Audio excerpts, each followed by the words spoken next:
The museums. London museums, most of them are free. This is the great thing about London. All these museums, wonderful. The three in South Kensington, you can spend a day in each one of them. The Victoria and Albert Museum, which a friend of mine said is, quote, the coolest place in the world. It's full of objects from all over the world, but it's got a plaster cast gallery, which is big. Now, if you like something that's big, it's brilliant. But it also shows how objects are made and how they're used in domestic situations. It's also got a costume gallery, which is brilliant if you're into costumes, gallery for photography, and what's coming soon is there's going to be a theatre gallery there. Absolutely wonderful. So if you're into theatre or theatrical type, you can go and find out about the theatre there. South Kensington also has the Natural History Museum, where you can see all the dinosaurs and models of dinosaurs in action. And they all kind of go, at one. Brilliant, absolutely brilliant.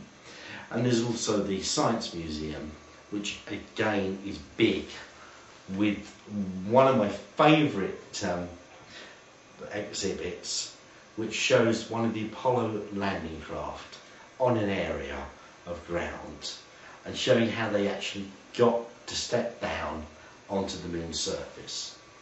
The thing about that one is, at one time, the actual exhibit had a little sign saying, "Please do not walk on the moon." I love it, I love it.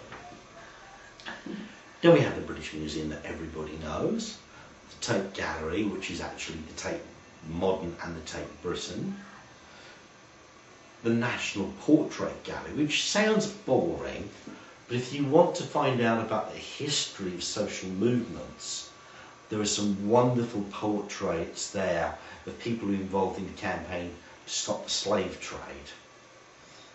Then, on a smaller scale, the Sir John Sloane Museum, which is really amazing architecture in there, or architectural models, and is actually the inspiration of how I like to design my house.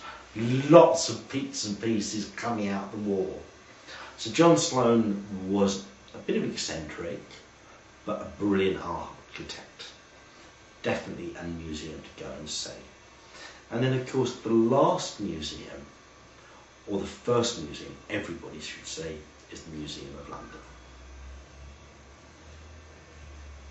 The museum, of course, being a local museum, gives you the local history, and that's the important point.